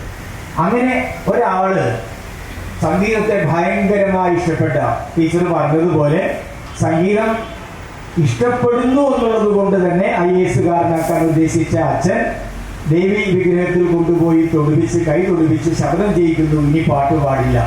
പക്ഷെ അദ്ദേഹം സംഗീതം ഏറ്റവും നന്നായി പഠിക്കുന്നു. ഏറ്റവും അവസാനം അദ്ദേഹം ഏറ്റവും അധികം സ്നേഹിക്കുന്ന പെണ്ണിൻ്റെ അഭ്യർത്ഥന പ്രകാരം തന്നെ ഒരു പാട്ട് പാടും. ആ പാട്ടോടുകൂടി ഒരുപക്ഷെ അദ്ദേഹം അവസാനിക്കും. വളരെ വളരെ മനോഹരമായ ഈ പാട്ട് പാടി അവസാനിക്കുമ്പോൾ ഒരുപക്ഷെ ബാക്കി എല്ലാ ആൾക്കാരും എഴുന്നേറ്റ് ഇങ്ങനെ നിൽക്കുമ്പോൾ അദ്ദേഹം ഇങ്ങനെ പറയുന്നു, ഞാൻ നിങ്ങളെല്ലാവരും അനുവദിക്കുന്നുവെങ്കിൽ, ഈ പെൺകുട്ടിയെ അനുവദിക്കുന്നുവെങ്കിൽ ഞാൻ അവരുടെ കഴുത്തിൽ ഒരു താലി ചാർത്തട്ടെ എന്ന് ചോദിക്കുമ്പോൾ ആ ആൾക്കാരെല്ലാവരും കൈയടിച്ചുകൊണ്ട് പാട്ട് പാടുന്നു, സീത രാമ കല്യാണമേ എന്ന് പാടും. നിങ്ങൾ ഏത് കഥയിലാണ് ഇന്നുവരെ വായിച്ച ഏത് കഥയിലാണ് ഇങ്ങനെ ഒരു രംഗം കണ്ടത്? ഒരുപക്ഷെ വേറിട്ട കഥ എന്ന് പറയുന്നത് അങ്ങനെ തന്നെയാണ്. നിങ്ങൾ ധാരാളം പ്രായമായ ആൾക്കാർ തമ്മിലുള്ള വിവാഹം കണ്ടിട്ടുണ്ടായിരിക്കാം, സംഗീതം ഇഷ്ടപ്പെടുന്ന ആൾക്കാർ തമ്മിലുള്ള വിവാഹം കണ്ടിട്ടുണ്ടായിരിക്കാം. പക്ഷേ 60 വയസ്സ് ആ സ്ത്രീക്ക് ആകുന്നത് വരെ ഏറ്റവും കടുത്ത പുരുഷ വിദ്വേഷിയായിരുന്ന ഒരു പെൺകുട്ടിയോട് ഒരാൾ നടത്തുന്ന വിവാഹ അഭ്യർത്ഥന അവർ ആ സമയം എഴുന്നേറ്റ് നിന്ന് സ്വീകരിക്കുകയും അവർ അവരുടെ കഴുത്ത് നീട്ടിക്കൊടുക്കുകയും അല്ലെങ്കിൽ താഴ്ത്തിക്കൊടുക്കുകയും ചെയ്യുന്നു എന്ന് പറയുന്നത് ഒരു പക്ഷേ സംഗീതത്തിനോട് അദ്ദേഹത്തിനുള്ള ദുരൈസ്വാമിക്ക് സംഗീതത്തെ എത്ര കണ്ട് അറിയുമെന്ന് വളരെ കൃത്യമായി മനസ്സിലാക്കിയതുകൊണ്ട് ഹിന്ദു പത്രത്തിൽ എഴുതുന്നയാള് എന്ന തരത്തിലാണ് അദ്ദേഹത്തെ പരിചയപ്പെടുത്തുന്നത്. ഇന്ത്യയിലെ എല്ലാ സംഗീത മേളകളിലും പങ്കെടുക്കുന്നയാൾ എന്ന തരത്തിലാണ് അദ്ദേഹത്തെ പരിചയപ്പെടുത്തുന്നത്. അദ്ദേഹം ചിട്ടപ്പെടുത്തിയ പാട്ടുകളാണ് ഈ പെൺകുട്ടി പാടുന്നത്. ഞാൻ പെൺകുട്ടി എന്ന് പറയുന്നത് കഥാനായിക എന്നുള്ള അർത്ഥത്തിൽ മാത്രമാണ്. 60 വയസ്സ് കഴിഞ്ഞാല് പെൺകുട്ടി എന്ന് പറയാൻ പാടില്ല എന്നൊന്നും ആരും പറഞ്ഞേക്കരുത്. അതിലെ കഥാപാത്രങ്ങൾക്ക് പറ്റുന്ന, അതിലെ കഥാസന്ദർഭങ്ങൾക്ക് പറ്റുന്ന പ്രയോഗങ്ങൾ മാത്രമേ ആ കഥയിലുള്ളൂ എന്നുള്ളത് ആ കഥയുടെ ഒരു പ്രധാനപ്പെട്ട പ്രത്യേകതയാണ്. കഥയാണ്. നിലാവിന് ഒരു കെമിസ്ട്രി ഉണ്ട്, രസതന്ത്രമുണ്ട്. ആ നിലാവിന്റെ രസതന്ത്രം വ്യക്തികൾ തമ്മിലുള്ള ഏറ്റവും ഇഴയെടുപ്പമാണ്. ആ ഇഴയെടുപ്പം ഒരുപക്ഷെ എത്ര പ്രായമായിരുന്നാലും ഒരുപക്ഷെ ഈ സ്നേഹം എന്ന് പറയുന്നത് നിലനിൽക്കുമെന്ന് ഈ ആചാര്യനായി വലിയ ഇടയനായി മാറിയിരിക്കുന്നത് ഗബ്രിയേൽ എന്ന് പറയുന്നയാളാണ്. അത് അങ്ങനെ അദ്ദേഹം മനഃപൂർവ്വമായി അങ്ങനെ ചെയ്തതല്ല. കാരണം ഗബ്രിയേൽ ഫ്രാൻസിസ് തിരഞ്ഞെടുക്കപ്പെട്ടിട്ട് കുറച്ച് ദിവസമേ ആയിട്ടുള്ളൂ, നിങ്ങൾക്കറിയാം. പക്ഷെ ആ പേര് ഇപ്പൊ ഭയങ്കരമായി പ്രാധാന്യമുള്ളതാണ്. മാത്രമല്ല, ഒരു പക്ഷേ പാവങ്ങൾ എന്ന് പറയുന്ന നോവൽ ചർച്ച ചെയ്യുന്ന സമയത്ത് ഡീലെ മെത്രാൻ എന്ന് പറയുന്നത് ഏറ്റവും വിശിഷ്ടമായ ചർച്ചകൾക്ക് വിധേയമായ ഒരു സമയമാണ് ഫ്രാൻസിസ് മാർപ്പാപ്പയുടെ ചരമം എന്ന് പറയുന്നത്. കാരണം ഡീലെ മെത്രാന് അങ്ങനെ ചില പ്രത്യേകതകളുണ്ട്. ഞാൻ അതിലേക്ക് പോയ ഈ കഥയിലേക്ക് വരില്ല. അതുകൊണ്ട് ഡീലെ മെത്രാൻ എങ്ങനെ വിശേഷപ്പെട്ട ആളാണ് എന്ന് നമ്മൾ അന്വേഷിച്ചുകൊണ്ടിരിക്കെ അങ്ങനെ തന്നെയായിരുന്നു ഫ്രാൻസിസ് പാപ്പ എന്നറിഞ്ഞതിന് ശേഷം ഗബ്രിയേൽ എന്നുള്ള പേരുള്ള പാപ്പയായി മാറിയ ആളുടെ പേര് ഈ കഥയിൽ വൈദികനായിട്ടുള്ള ആൾക്കുണ്ട്. അദ്ദേഹം വളരെ അനുഗ്രഹീതമായ കാര്യങ്ങൾ ഒരുപക്ഷെ വേറെ ആളുകളെ കൊണ്ട് ചെയ്യിക്കാൻ, അവർക്കുള്ള കഴിവ് കണ്ടെത്താൻ വലിയ പ്രാപ്തിയുള്ളയാളാണ്. ഗബ്രിയേൽ അച്ഛനാണ് തൊമ്മച്ചനോട് ഇങ്ങനെ വിഗ്രഹം ഉണ്ടാക്കാൻ ആവശ്യപ്പെടുന്നത്. അദ്ദേഹം ശവപ്പെട്ടിയുടെ മൂടിയിൽ ഏറ്റവും പ്രധാനപ്പെട്ട ഏതെങ്കിലും ഒരു മാതാവിൻ്റെ അല്ലെങ്കിൽ ഒരു പൂവ് അങ്ങനെയൊക്കെ മാത്രം കൊത്തുന്നയാളായിരുന്നു. എന്നാൽ അദ്ദേഹം കൊത്തിയ ചില ചിത്രങ്ങൾക്കുള്ള ജീവൻ അത് കണ്ടപ്പോഴാണ് ഇയാളെ കൊണ്ട് ഒരു പ്രധാനപ്പെട്ട കാര്യം ചെയ്യിക്കാൻ തീരുമാനിക്കുന്നത്. ആ ചെയ്യിക്കാൻ തീരുമാനിക്കുന്നത് വഴി അയാളിൽ ചെകുത്താനും അയാളിൽ മനുഷ്യനും ഒരേ സമയം പ്രവർത്തിക്കാനും ആരംഭിക്കുന്നു. അദ്ദേഹം ഇങ്ങനെ ഒരു ദൗത്യം ഏറ്റെടുത്തതിന് ശേഷം, യേശുവിനെ സൃഷ്ടിക്കുക എന്നുള്ള ദൗത്യം ഏറ്റെടുത്തതിന് ശേഷം ഭാര്യയെ പ്രാപിക്കാൻ ചെല്ലുമ്പോൾ, പോ ചെകുത്താന്റെ സന്തതി, ചെകുത്താന്റെ പണം പറ്റുന്നവനെ, നീ പോ എന്ന് പറഞ്ഞുകൊണ്ട് അദ്ദേഹത്തിനെ ഭർത്താവാണ് പക്ഷെ അകറ്റുകയാണ്. കാരണം ഇങ്ങനെ ഒരു കർമ്മം ചെയ്യുമ്പോൾ പാലിക്കേണ്ട വളരെ പ്രധാനപ്പെട്ട ചില ഉത്തരവാദിത്വങ്ങളുണ്ട് വ്യക്തിപരമായി. ആ വ്യക്തിപരമായ ഉത്തരവാദിത്വങ്ങൾ അദ്ദേഹം നിറവേറ്റുന്നില്ല. അത് നിഷ്ഠയാണ്. ആ നിഷ്ഠയിൽ നിന്ന് അയാൾ മാറരുത് എന്നുള്ളതാണ്. പക്ഷേ ഒറ്റ ചവിട്ടിന് അയാളുടെ ഭാര്യയെ കൊന്നു എന്നുള്ളതാണ്. എന്നാൽ മകൾ അത് മനസ്സിലാക്കുന്നില്ല. തൻ്റെ അമ്മയെ കൊന്നത് അച്ഛനാണ് എന്ന് മനസ്സിലാക്കുന്നില്ല. അച്ഛനോട് സ്വന്തം പിതാവിനോട് ഭയങ്കരമായ സ്നേഹമാണ്. ആ പിതാവിന്റെ തന്നെ തനിസ്വരൂപമായിട്ടാണ് പീറ്റർ എന്ന് പറയുന്ന മകൻ വരുന്നത്. ഈ രണ്ട് കഥകൾ വായിക്കുമ്പോഴും കഥ ഇടക്ക് വെച്ച് ഇന്ന ഭാഗത്ത് വെച്ച് നിർത്താമായിരുന്നു എന്ന് നിങ്ങൾക്ക് തോന്നും. ഞാൻ തീർച്ചയായും പറയുന്നു, നിങ്ങൾ വായിക്കുമ്പോൾ നിങ്ങൾക്ക് തോന്നും ഇന്ന ഭാഗത്ത് വെച്ച് അവസാനിപ്പിക്കാമായിരുന്നു. പക്ഷേ അവിടെ വെച്ച് അവസാനിപ്പിക്കുന്നില്ല, വേറൊരു ഭാഗത്ത് വെച്ചാണ് അവസാനിപ്പിക്കുന്നത്. ഗബ്രിയേൽ അച്ഛൻ വളരെ വയസ്സനായി. ഗ്രേസിക്ക് മകനുണ്ടായി, പീറ്റർ എന്ന് പറയുന്ന മകനുണ്ടായി. അവൻ വളരെ ഉയർന്ന ശാസ്ത്രീയ വിദ്യാഭ്യാസം നേടി. കുറെ ചോക്ലേറ്റും അതുപോലെ തന്നെ കുട്ടികൾക്ക് 10-16 കുട്ടികൾക്ക് ആ അന്തേവാസി സ്ഥാപനത്തിലെ കുട്ടികൾക്കുള്ള വസ്ത്രവും അങ്ങനെ എല്ലാമായി ചെന്നിരിക്കുന്നു. മുത്തച്ഛൻ ഉണ്ടാക്കിയ പ്രതിമയുടെ അടുത്തേക്ക് ആ പ്രതിമയിൽ നിന്ന് ഞാൻ ധാരാളമായ പ്രതിമകൾ കണ്ടിട്ടുണ്ട്. പക്ഷെ ഇതുപോലെ സുഗന്ധം അന്തരീക്ഷത്തിൽ ഉണ്ടാക്കുന്ന, ഇതുപോലെ സംഗീതം ഉണ്ടാക്കുന്ന ഒരു പ്രതിമ താൻ കണ്ടിട്ടില്ല. അദ്ദേഹത്തിന്റെ തൊമ്മച്ചന്റെ, എന്റെ മുത്തച്ഛന്റെ ഒരു ഹലോസിനേഷൻ ആയിരുന്നോ അത് എന്ന് ഞാൻ സംശയിക്കുന്നു. കാരണം അയാൾ അങ്ങനെയുള്ള വിദ്യാഭ്യാസമാണ് നേടിയത്. പക്ഷേ ഇനിയും ഞാൻ ഈ കാര്യം പഠിക്കേണ്ടതുണ്ട് എന്ന് പറയുന്ന ഒരു പുതിയ ശാസ്ത്രകാരനെയും നിങ്ങൾക്ക് കാണാം. അപ്പോൾ ഇത് ആത്മീയ മേഖലയിലുള്ള വിഷയമാണ് എങ്കിൽ അത് ഇനിയും പഠിക്കേണ്ടതുണ്ട് എന്ന് പറയുന്ന ഒരു പുതിയ തലമുറയിലെ ആളെ ഈ കഥയിൽ അവതരിപ്പിക്കുന്നു എന്നുള്ള പ്രധാനപ്പെട്ട പ്രത്യേകതയില്ല. ഇതിനെ ഒരുക്കിയിരിക്കുന്ന അന്തരീക്ഷം എന്ന് പറയുന്നത്, ഈ 3 കഥകൾക്കും ഒരുക്കിയിരിക്കുന്ന അന്തരീക്ഷങ്ങൾ വളരെ വളരെ വ്യത്യസ്തങ്ങളായ അന്തരീക്ഷങ്ങൾ. അതൊക്കെ ഒരുപക്ഷെ ഒരു ചാരുതയാണ്, ഒരാളുടെ കഴിവാണ്. എഴുത്തുകാരനെ ഇരുത്തിക്കൊണ്ട് അങ്ങനെയൊക്കെ പറയുന്നത് എഴുത്തുകാരൻ ഇല്ലാതിരുന്നാലും ഇങ്ങനെയൊക്കെ പറയാമെന്നുള്ളത് കൊണ്ടാണ് എഴുത്തുകാരനെ ഇരിക്കുമ്പോഴും ഇങ്ങനെയൊക്കെ പറയും. 3ാമത്തെ കഥയിലെ ഏറ്റവും പ്രധാനപ്പെട്ട പ്രത്യേകത, തീവ്ര വിപ്ലവം പറയുന്ന മിക്ക ആൾക്കാരും പിന്നീട് ആത്മീയതയിലേക്ക് വരുന്ന ഒരു അന്തരീക്ഷം കേരളത്തിലുണ്ടായി. തീവ്ര വിപ്ലവം പറഞ്ഞ മിക്ക ആൾക്കാരും ആത്മീയതയിലേക്ക് വന്ന ഒരു അന്തരീക്ഷം കേരളത്തിലുണ്ടായി. ഇതിലെ നായകനും അങ്ങനെ തന്നെയാണ്. അയാൾ നന്നായി കവിത ചൊല്ലുന്ന ആളായിരുന്നു, അയാൾ SFIയിൽ പ്രവർത്തിക്കുന്നയാളായിരുന്നു, അയാൾ DYFIയിൽ പ്രവർത്തിക്കുന്നയാൾ. അങ്ങനെയൊക്കെ തന്നെയാണ് കഥയിലും പറഞ്ഞിരിക്കുന്നത്. അങ്ങനെയൊക്കെ പറഞ്ഞിരിക്കുന്ന ആൾ പക്ഷെ പിന്നീട് ഞാൻ ഭോഗിയാകാനല്ല, നിങ്ങൾ ഇത്തിരി പൈസ കൊണ്ടുവയ്ക്കൂ എന്ന് സൗദാമിനി പറയുമ്പോൾ അദ്ദേഹം പറയുന്നത് ഞാൻ ഭോഗിയാകാനല്ല, ഞാൻ യോഗിയാകാനാണ് പോകുന്നത് എന്ന് പറഞ്ഞാണ് അദ്ദേഹം ഇറങ്ങി പുറപ്പെടുന്നത്. അപ്പോ അങ്ങനെ പോയി അദ്ദേഹം തിരിച്ചു വന്നിട്ടും ഒരുപക്ഷെ ഇപ്പൊ ഇവിടെ ഒരാളുടെ കവിത അവതരിപ്പിക്കുന്നു എന്നുള്ളത് കൊണ്ട് ഞാൻ ആ കവിതകൾക്കെതിരായി പറയുന്നില്ല. ഇതിലെ കഥാനായകന്റെ കവിതകൾക്കെതിരായ ഒരു പരാമർശം, ഒരു ഖണ്ഡികയുണ്ട്, അതൊക്കെ വായിക്കുന്നത് നല്ല ചവർ എന്നൊക്കെ. ഞാൻ ഈ മിനിയാന്ന് ഞാൻ ഒരു 180 വരിയുള്ള 2 മണിക്കൂർ കൊണ്ട് എഴുതിയ ഒരു കവിത. എന്തിനാണ് 2 മണിക്കൂർ കിട്ടിയാൽ 2 മണിക്കൂറും എഴുതണമെന്നാണോ? 1.5 മണിക്കൂർ ആലോചിച്ച് അരമണിക്കൂർ എഴുതിയാൽ പോരെ? അങ്ങനെ ആലോചിക്കുന്നില്ല. 2 മണിക്കൂറൊക്കെ കവിത എഴുതി അത് വേറെ ആൾക്കാരെ കൊണ്ട് വായിപ്പിച്ച് മാർക്കിടിപ്പിക്കുക എന്നൊക്കെ പറയുന്ന ഭയങ്കര ദുഷ്ടത സമൂഹത്തോട് കാണിക്കുന്നത്, അത് ഭയങ്കരമായി നിൽക്കുന്നു. ഇപ്പൊ ധാരാളം പേര് കവിത എഴുതുന്നു. ഇതിലെ നായകൻ നന്നായി അങ്ങനെയുള്ള കവിതകളെ ആക്ഷേപിക്കും. അയാൾ 4 മണിക്കൂർ നേരം സംസാരിക്കുന്നു, പക്ഷെ ഒറ്റയാളും എഴുന്നേറ്റ് പോകുന്നില്ല. എഴുന്നേറ്റ് നിന്ന് അദ്ദേഹത്തിനെ ഇതൊരു പ്രത്യേകതയാണ്. അദ്ദേഹം കൈകാര്യം ചെയ്ത വിഷയങ്ങളുടെ പ്രത്യേകത കൊണ്ടാണ് അവരങ്ങനെ സ്നേഹിക്കുന്നത്. ആ ആള് പിന്നീട് തിരിച്ചു വരും, വേറെ ഒരാളായി തിരിച്ചു വരും. തിരിച്ചു വന്നിട്ടാണ് ടീച്ചർ പറഞ്ഞ കാര്യം, എല്ലാവരും ചേർന്നിരിക്കുക എന്നതാണ്. എല്ലാവരും ചേർന്നിരിക്കുക, അടുത്തടുത്തിരിക്കുക, അകലമില്ലാതെ ഇരിക്കുക. അപ്പോൾ അവിടെ മഴ പെയ്യുന്നുണ്ട്, അവിടെ അപ്പോൾ കാറ്റ് വീശുന്നുണ്ട്. അതൊന്നും അവരെ അലോസരപ്പെടുത്തുന്നില്ല എന്നുള്ളതാണ് ആ കഥയുടെ പ്രത്യേകത. ഇങ്ങനെ നിങ്ങൾക്ക് പരിചയമില്ലാത്ത മേഖലകളിലേക്ക് കഥകളെ കൊണ്ടുപോകാൻ ഒരു സ്ത്രീയും പുരുഷനും തമ്മിലുള്ള ബന്ധം, ഇതിനകത്ത് 2 പ്രധാനപ്പെട്ട കഥാപാത്രങ്ങൾ തമ്മിലുള്ള ബന്ധം.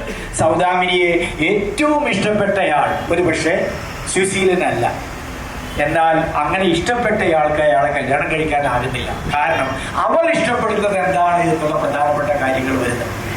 അദ്ദേഹത്തിന്റെ കവിതകളാണ് അവൾക്ക് ഇഷ്ടം, അത് ആലാപന രീതിയാണ് ഇഷ്ടം, അയാളുടെ ചടുലതയാണ് അവൾക്ക് ഇഷ്ടം, അയാളുടെ ചരായം കൂടിയാണ് അവൾക്ക് ഇഷ്ടം. ചരായത്തിന്റെ മണവും പരക്കുന്നുണ്ട് അയാൾ വരുമ്പോൾ.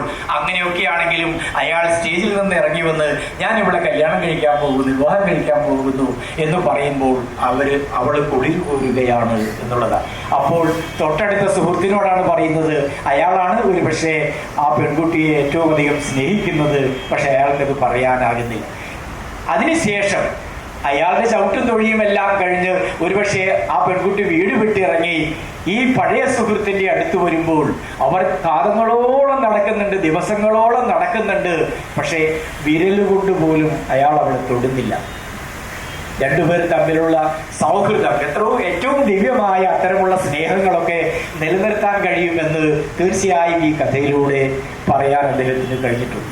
അങ്ങനെ വളരെ പുതുമകൾ നിറഞ്ഞ കഥാലോകത്തായിരിക്കും നിങ്ങൾ ഈ 3 കഥകളിലൂടെയും ചെല്ലുക. നിലാവിൻ്റെ കെമിസ്ട്രി എന്നുള്ളത് തീർച്ചയായും വായിച്ചിരിക്കേണ്ട പുസ്തകമാണ്, ചർച്ച ചെയ്യപ്പെടേണ്ട പുസ്തകമാണ്. കഥയ്ക്ക് തീർച്ചയായും ടീച്ചർ പറഞ്ഞതുപോലെയുള്ള നമ്മുടെ മനസ്സുകളെ ശുദ്ധീകരിക്കാൻ വേണ്ടിയുള്ളത്.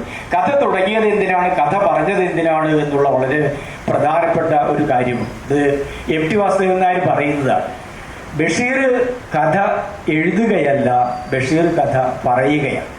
ഞങ്ങളൊക്കെ എഴുതാൻ വല്ലാതെ പ്രയാസപ്പെടുമ്പോൾ അനായാസം സ്വച്ഛന്തം കഥ പറയുകയാണ് ബഷീർ ചെയ്യുന്നത് എന്നാണ് MT പറഞ്ഞത്. അതുകൊണ്ട് കഥ പറഞ്ഞത് എന്തിനാണ് എന്നുള്ള ചോദ്യത്തിൽ നിന്നാണ് ഒരുപക്ഷെ MT അങ്ങനെ ഉത്തരം കണ്ടെത്തുന്നത്.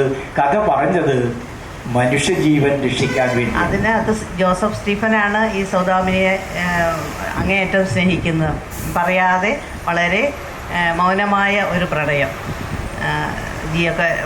ജി ശങ്കരക്കുറുപ്പൊക്കെ പറഞ്ഞതുപോലെ എന്താണ്, മാമകപ്രേമം നിത്യം മുഖമായിരിക്കട്ടെ അല്ലേ, കോമളൻ അവിടുന്ന് അത് ഊഹിച്ചാലോഹിക്കട്ടെ എന്നായിരുന്നിരിക്കാം ജോസഫ് സ്റ്റീഫൻ്റെ ഒരു അഭിപ്രായം. അതുകൊണ്ടായാണ് അദ്ദേഹം അത് പറയാതെ രഹസ്യമായി കൊണ്ട് നടന്നതും.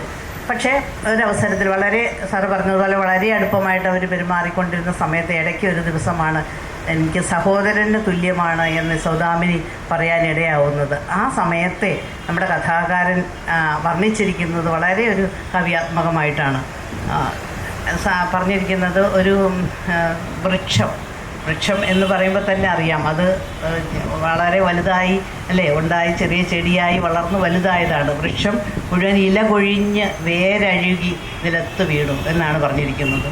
അതിൽ നിന്ന് അതിൻ്റെ ആ ഒരു ഗൗരവം എത്രമാത്രം ഉണ്ടെന്ന് നമുക്കറിയാം. അത്രമാത്രം വളർന്ന ഒരു വൃക്ഷം അതിൻ്റെ ഇലകളെല്ലാം പൊഴിഞ്ഞ് വേര് വഴുകി നിലത്ത് വീണു. ഇനി ഒന്നും ബാക്കിയില്ല, ഇനി ഒരിക്കലും അല്ലെങ്കിൽ തിരിച്ചു പോകാനും പറ്റാത്ത ഒരവസ്ഥയെ ഒറ്റ വാക്യം കൊണ്ട് നമ്മുടെ ഉണ്ണിത്താൻ സാർ തന്നെ വർണ്ണിച്ചിരിക്കുന്നതാണ്. പിന്നെ ഇവരുടെ ജീവിതത്തിലുണ്ടാകുന്ന ഒരു സുശീലനും സൗദാമിനിയും കല്യാണം കഴിക്കുന്നു. അതിനിടയ്ക്ക് താല്പര്യമില്ലാതെ ഡോക്ടറായ ആളാണ് ജോസഫ് സ്റ്റീഫൻ. അദ്ദേഹത്തിൻ്റെ ജീവിതത്തിലും താളപ്പിഴകളുണ്ടാകുന്നു. അങ്ങനെ പരസ്പരം അകന്നു പോകുന്നു, എല്ലാവരും പരസ്പരം അകന്നു പോകുന്നു. ഈ സുശീലൻ തന്നെ, നമ്മൾ ഈ സുശീലൻ്റെ കഥയൊക്കെ വായിക്കുമ്പോൾ നമ്മുടെ മനസ്സിലേക്ക് പല ഇന്നും ജീവിച്ചിരിക്കുന്ന പല കവികളുമൊക്കെ നമ്മുടെ ഉള്ളിലേക്ക് വരും. അത് ഒരു ശരിയാണ്. പക്ഷേ അവർ വീണ്ടും അത് പല വഴിക്ക് പോയി, ആത്മീയതയിലേക്കും ഒരു യോഗിയായിട്ടുമൊക്കെ മാറി, പേര് പോലും മാറി പോയ ഒരവസ്ഥയും ഒക്കെ വരുന്നുണ്ട്. അതിനുശേഷം ഇവരെല്ലാവരും കൂടി ഒത്തുകൂടുന്ന ഒരു അവസരം,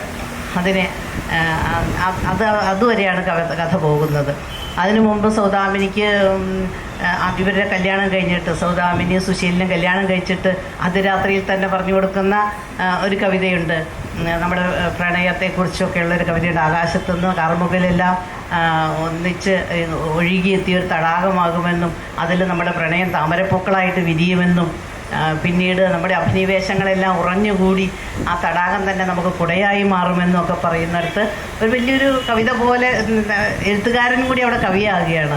അങ്ങനെ മാറുന്ന ഒരു അവസ്ഥയാണ്. അതുപോലെ അത് കഴിഞ്ഞിട്ട് ഇയാളുടെ പരിവർത്തനങ്ങൾ എത്രമാത്രം ഉണ്ട്, ഇയാളെ എത്രമാത്രം പരിവർത്തനപ്പെട്ടിട്ടുണ്ട് ഈ സുശീലൻ എന്ന് കാണിക്കുന്നിടത്ത് അവസാനം പറയുന്ന ആ ഗസൽ വായിച്ചുകൊണ്ടിരിക്കുന്ന ആശ്രമത്തിൽ വെച്ച് ഗസൽ വായിക്കുന്നതും എത്തിച്ചിരിക്കുന്നത്. അതായത് നചികേതസും കഠോപനിഷത്തിൽ പറയുന്ന ആത്മതത്വങ്ങളെയും ഒക്കെ ചേർത്താണ് ഒരു ഗസൽ അദ്ദേഹം വായിക്കുന്നത്. അപ്പം മനുഷ്യൻ്റെ ഈ യാത്ര, മനുഷ്യൻ്റെ ഓരോ അവസ്ഥയിൽ നിന്ന് മറ്റൊരവസ്ഥയിലേക്കുള്ള ഈ യാത്ര, അതിനെയൊക്കെ വളരെ മനുഷ്യ മനസ്സുകളിലെ വ്യത്യാസങ്ങൾ, ഉണ്ടാകുന്ന വ്യതിയാനങ്ങളെയൊക്കെ വളരെ വ്യക്തമായിട്ട് അദ്ദേഹം ചിത്രീകരിച്ചിട്ടുണ്ട്. അവസാനം ഇവരെല്ലാവരും ഒന്നിച്ച് ചേരുന്നു. പ്രായമായ കാലഗണനയൊക്കെ അടയാളപ്പെടുത്തിയിരിക്കുന്നത് വളരെ ഭംഗിയായിട്ടാണ്. ജോസഫ് സ്റ്റീഫൻ വടികുത്തിപ്പിടിച്ചാണ് നടന്നു വരുന്നത്. സുമംഗലയ്ക്ക് നല്ല ക്ഷീണമുണ്ട്, സൗദാമിനി ആകെ നരച്ച, അങ്ങനെയൊക്കെയുള്ള എല്ലാ ഇത് പറഞ്ഞ കാലഗണനയൊക്കെ അടയാളപ്പെടുത്തി പോകുന്നുണ്ട്. അപ്പോൾ എല്ലാവരും വന്ന് ചേർന്ന് കഴിയുമ്പോൾ ഒരു അലൗകികമായ പ്രകാശം അവിടെ പരക്കുന്നതായിട്ടും അഭൗമമായ ഒരു ഗന്ധം വ്യാപിക്കുന്നതായിട്ടുമൊക്കെ പറഞ്ഞിരിക്കുകയാണ്.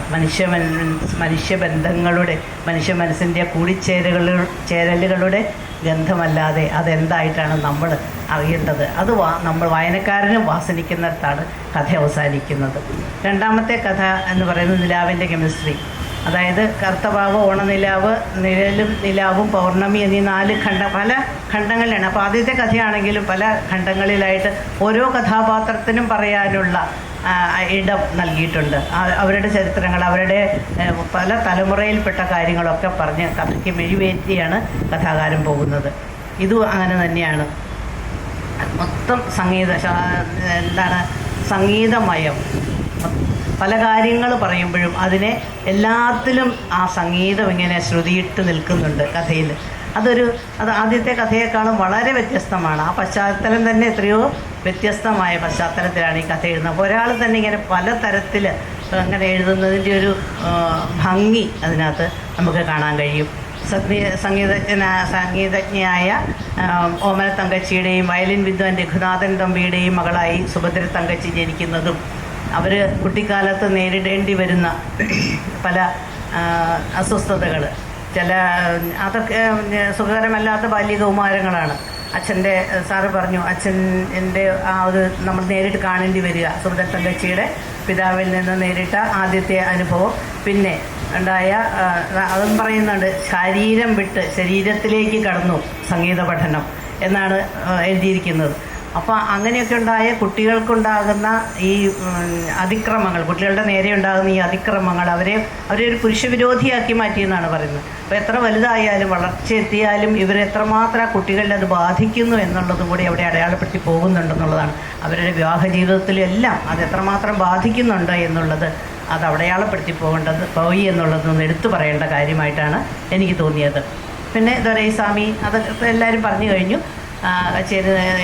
വേണ്ട സഹായങ്ങളൊക്കെ ചെയ്തു കൊടുക്കുന്നു. സുഭദ്ര തങ്കച്ചി ഇതെല്ലാത്തിനെയും മറികടന്ന് അസുഖമുണ്ടായി കാല് മുറിച്ച് മാറ്റേണ്ട അവസ്ഥ വന്നെങ്കിലും സംഗീതത്തിൽ അങ്ങേയറ്റം തിളങ്ങി നിൽക്കുന്നതും അവസാനം ഒരു വേദിയിൽ വെച്ച് പ്രായം അധികമായെങ്കിലും ഒരു കല്യാണം കഴിക്കുന്നതും അതോടുകൂടി ഒരു സമർപ്പണം പോലെ അദ്ദേഹം മരിക്കുന്നതുമൊക്കെ ആയിട്ടാണ് അത് കഥ അവസാനിക്കുന്നത്. അതിലും മാത്രമേ ഈ സംഗീതത്തിലുള്ള കഥാകാരൻ്റെ ജ്ഞാനം എത്രമാത്രമാണെന്ന് അതിലേക്ക് വരുമ്പോൾ ആ സംഗീതത്തെക്കുറിച്ച്, അതിൻ്റെ രാഗങ്ങളെക്കുറിച്ച്, സംഗീതജ്ഞരെക്കുറിച്ച് എല്ലാം പറഞ്ഞു പോവുകയാണ്. അവിടെ നമ്മളെ എത്രയും ആ ഓരോ വരി എഴുതുമ്പോഴും ആ സംഗീതത്തിൻ്റെ ഒരു ശ്രുതി അതിലുടനീളമുണ്ടെന്നുള്ളത് ഈ കഥയുടെ ഏറ്റവും വലിയ പ്രത്യേകതയായിട്ട് നമുക്ക് പറയാം. മൂന്നാമത്തെ കഥ കാട്ടുമല്ലകൾ പൂക്കുന്ന നികുഞ്ചങ്ങൾ. അത് ഇതിനൊക്കെ തികച്ചും വ്യത്യസ്തമായ ഒരു സാധാരണക്കാരുടെ ഒരു വീടും ശവപ്പെട്ടി നിർമ്മാണ തൊഴിലാളിയായ ഒരു മാത്തച്ഛൻ്റെ കഥ ആണ് പറഞ്ഞു വരുന്നത്. അതിന് ഗബ്രിയേൽ അച്ഛൻ അദ്ദേഹത്തെ അതും അതെ ഇങ്ങനെ പരിവർത്തനപ്പെടുന്നത് അതിൻ്റെ ഒരു കഥയാണ്. ഇപ്പോൾ അദ്ദേഹത്തിൻ്റെ ഉള്ളിൽ ഒരിക്കലും ഒരു നല്ല ചിന്തകളില്ല, അധമ ചിന്തകളും ഇരുട്ടും മാത്രമാണുള്ളത് ഈ മാത്തച്ഛൻ. അപ്പം അദ്ദേഹത്തിന് ശവപ്പെട്ടി നിർമ്മിക്കാൻ ചില രൂപങ്ങളൊക്കെ കൊത്തിവെക്കാനും ഒക്കെയുള്ള കഴിവുണ്ട്. കുടുംബജീവിതവും ഒക്കെ ആണെങ്കിലും ഭാര്യയെ തൊഴിച്ചു കൊന്ന ആളാണ്. അങ്ങനെയൊക്കെയുള്ള പശ്ചാത്തലമൊക്കെ ഉണ്ട്, അതൊക്കെ വിവരിക്കുന്നുണ്ട്. അപ്പോൾ അവസാനം രാഹുൽ തായിലെ ആ കുരിശുരൂപവും അതിന് അപ്പുറവും ഇപ്പുറവും നിൽക്കുന്ന രണ്ട് കള്ളന്മാരെയും വരയ്ക്കാനായിട്ട് ഇങ്ങനെ മെനഞ്ഞെടുക്കാനായിട്ട് ഗബ്രിയേൽ അച്ഛൻ ആവശ്യപ്പെടുന്ന സമയത്ത് പെട്ടെന്ന് ഈ മോശം കള്ളനെ പെട്ടെന്ന് തന്നെ നിർമ്മിക്കാൻ കഴിയുന്നു എന്ന് പറഞ്ഞാൽ അതൊക്കെ ഓരോ ബിംബാത്മകമായിട്ടാണ് പറഞ്ഞിരിക്കുന്നത്. അദ്ദേഹത്തിൻ്റെ ഉള്ളിലുള്ളതാണ് അദ്ദേഹത്തിന് പുറത്തെടുക്കാൻ പറ്റുള്ളൂ. മാത്തച്ഛൻ്റെ ഉള്ളിൽ ഇരുട്ടും അതുപോലെ അധമ ചിന്തകളും ദുഷിച്ച വിചാരങ്ങളുമാണ് അതുവരെ ഉള്ളത്. അതുകൊണ്ട് പെട്ടെന്ന് തന്നെ ആ കള്ളനെ ഉണ്ടാക്കാൻ കഴിഞ്ഞു എന്ന് പറയുമ്പോൾ അത് ഉള്ളിലുള്ളതാണ് നമുക്ക് പുറത്തേക്ക് കൊണ്ടുവരാൻ പറ്റുള്ളൂ, അല്ലാതെ വേറെ ഒന്നും കൊണ്ടുവരാൻ പറ്റുന്നില്ല എന്നുള്ളൊരു സൂചനയാണ്. അതിനുശേഷം ഗബ്രിയേൽ അച്ഛൻ്റെ ഇടപെടലും അദ്ദേഹം ഈ സ്വയമുള്ള പരിശ്രമവും എല്ലാം കൊണ്ട് മാറാൻ സാധിക്കുന്നു. ഈ ശാന്തവും കരുണവും ഒക്കെ കർത്താവിൻ്റെ മുഖത്ത് നന്നായിട്ട് വരുത്തി അത് മെനയാൻ സാധിക്കുന്നു. അതുപോലെ സ്വന്തം രൂപത്തിൽ, അപ്പോൾ അതാണ് സ്വന്തം സ്വന്തം ഛായയിൽ നല്ല കള്ളനെയും കൂടെ ഇന്നെടുത്ത് അദ്ദേഹം ഈ മാത്തച്ഛനോട് വീണ് മരണപ്പെടുന്നു. അങ്ങനെ കുറച്ച് ഇടയ്ക്കിടയ്ക്കൊക്കെ ഒരു വിഭ്രാമകമായ ചില സാഹചര്യങ്ങളൊക്കെ കഥയിൽ വരുന്നുണ്ടെങ്കിലും അവസാനം ഈ പറഞ്ഞതുപോലെ അദ്ദേഹത്തിൻ്റെ കൊച്ചുമകൻ, ഈ മാത്തച്ഛൻ്റെ കൊച്ചുമകൻ വന്ന് ഇതിന് ഒരു പഠന വിഷയമാക്കി എടുക്കുന്നു എന്നുള്ളിടത്ത് ഒരു യാഥാർത്ഥ്യത്തിലേക്ക് അല്ലെങ്കിൽ ശാസ്ത്രീയതയിലേക്കൊക്കെ കഥയെ കൊണ്ടെത്തിക്കാനും സാറിന് കഴിഞ്ഞിട്ടുണ്ട്. അതുകൊണ്ട് വ്യത്യസ്തമായ ഇങ്ങനെ 3 തരത്തിലുള്ള വ്യത്യസ്തമായ ശൈലിയിലൂടെ ഓരോന്നിനുമുള്ള ശൈലി വ്യത്യസ്തമാണ്. ആദ്യത്തേത് വേറെ, രണ്ടാമത്തെ സംഗീതത്തിൽ അങ്ങോട്ട് മുഴുകി നിൽക്കുന്ന ആ ഒരു ശൈലി, ഭാഷയൊക്കെ അതിനൊത്ത ഭാഷയൊക്കെ വളരെ മനോഹരമാണ്. അതുപോലെ നമ്മൾ ചിലപ്പോൾ വായിക്കുന്ന കഥകളൊക്കെ ഇപ്പം നമ്മുടെ വേദിയിൽ തന്നെ അത്യാവശ്യ ക്ലബ്ബിലൊക്കെ ഇടുന്ന കഥകളൊക്കെ ഉണ്ട്. നമ്മൾ ഒരിടത്ത് തുടങ്ങി അതിങ്ങനെ അങ്ങോട്ട് കൊണ്ടുപോകുന്ന ഒരു രീതിയാണ്. പക്ഷേ ഇത് സാറിൻ്റെ കഥകളൊന്നും അങ്ങനെയല്ല, എവിടെയെങ്കിലുമാണ് തുടങ്ങുന്നത്. സിനിമയൊക്കെ ഏതെങ്കിലും ഷോട്ടാണല്ലോ ആദ്യം വരുന്നത്. അതുപോലെ അതിൽ നിന്ന് നമുക്ക് ലുലാട്ടിലേക്ക് പോകാൻ കഴിയുന്നു. അതൊക്കെ വളരെ കൃത്യമായിട്ട് സാർ ചെയ്തിട്ടുണ്ട്. വളരെ മനോഹരമായ ഒരു രചനയായിട്ടാണ്. അതാണല്ലോ ഇതിന് ഒരുപാട് അവാർഡുകളും ഒക്കെ കിട്ടിയത്. അപ്പോൾ ഇങ്ങനെ മനുഷ്യബന്ധങ്ങളുടെ, മനുഷ്യൻ്റെ നിഷ്കളങ്കരായ ആളുകളുടെ കഥയാണ് ഇത് എല്ലാ കഥകളിലും ഉള്ളത് എന്നെനിക്ക് തോന്നുന്നു. ആ നിഷ്കളങ്കതയെ വളരെ വ്യക്തമായിട്ട്, അത് നല്ല പോസിറ്റീവാണെങ്കിലും നെഗറ്റീവാണെങ്കിലും അതിനെ വളരെ ഭംഗിയായിട്ട് അവതരിപ്പിച്ച് അതിന് മനുഷ്യനെ എത്രമാത്രം വേണമെങ്കിലും പരിവർത്തനപ്പെടാം, മാറി നല്ലതിലേക്കൊക്കെ എപ്പോൾ വേണമെങ്കിലും പോകാം എന്നുള്ള ഒരു കാഴ്ച കൂടി അദ്ദേഹം നമുക്കായിട്ട് ഒരുങ്ങിത്തരുന്നുണ്ട്.